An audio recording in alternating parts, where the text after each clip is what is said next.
राजस्थान का बीकानेर गर्मी से तप रहा है। लोगों को घरों में रहने की सलाह दी जा रही है। अस्पताल में खास बंदोबस्त किए गए हैं।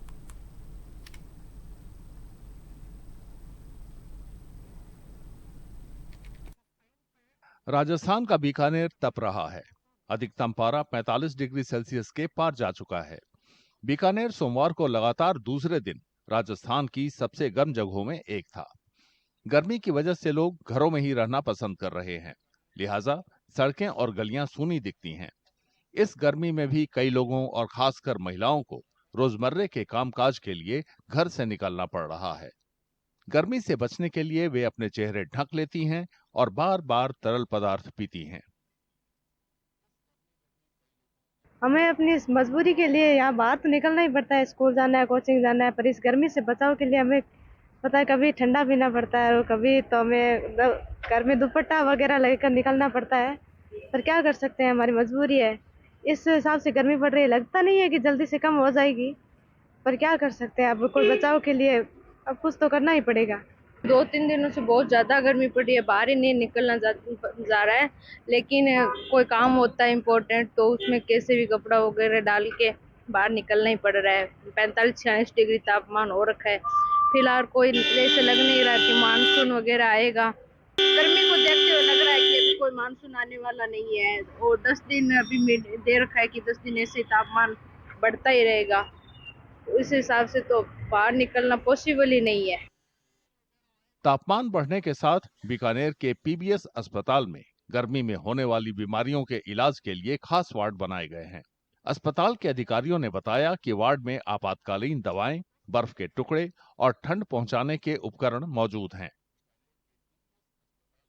जो हमारी कैजुअलिटी चल रही है वहाँ पे सभी डॉक्टरों को सेंसिटाइज कर दिया है, नर्सिंग स्टाफ को भी सेंसिटाइज कर दिया है कि हीट वेव के जो पेशेंट आते हैं उनको किस तरह से मैनेज करते हैं। 10 बेड हीट वेव के लिए अलग से डी वार्ड के अंदर चिन्हित कर रखे हैं, जहाँ पे कभी भी पेशेंट आए तो round the clock nursing staff और डॉक्टर अवेलेबल हैं। इसी के साथ में आइस पैक की फैसिलिटी, इसी के साथ में रेक्टल थर्मामीटर की फैसिलिटी और उसी के साथ में ड्रग्स जो फ्लूइड वगैरह का रिक्वायरमेंट होता है और जो फर्राटा फैन वगैरह की रिक्वायरमेंट है वो पूरी तरह से तैयारी कर ली गई है। लोगों को सलाह दी गई है कि जब तक जरूरत न पड़े लू से बचने के लिए घर में ही रहें।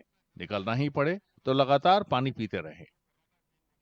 जनता से मेरा एक ही निवेदन है कि जैसे कि 12 बजे से 5 बजे के बीच में टेम्परेचर ज़्यादा होता है, कम से कम घर के बाहर निकलने की कोशिश करें और अगर निकलते भी हैं तो एटलीस्ट हमारे पास पानी की बोतल हमेशा होनी चाहिए ताकि एक पानी की कमी शरीर में नहीं आए। हमेशा हीट वेव तभी होती है, हीट स्ट्रोक तभी डेवलप होगा जब आपके अंदर डिहाइड्रेशन होगा और पानी की कमी होगी। अगर कोई भी आदमी पर्याप्त मात्रा में पानी पीता रहता है तो उसके बाद उसके हीट स्ट्रोक होने के चांसेस और हीट एग्जॉस्टेड होने के चांसेस नहीं के बराबर होंगे। हाल फिलहाल में मानसून के आसार नहीं दिख रहे। दूसरी ओर लू कम होने की भी संभावना नहीं है। ऐसे में बीकानेर को आने वाले समय में भी भारी तपिश का सामना करना है। मौसम विभाग के मुताबिक बीकानेर में 11 जून तक अधिकतम तापमान 45 से 47 डिग्री सेल्सियस तक रहने के आसार हैं। इस दौरान कई जगहों पर तेज लू भी चल सकती है।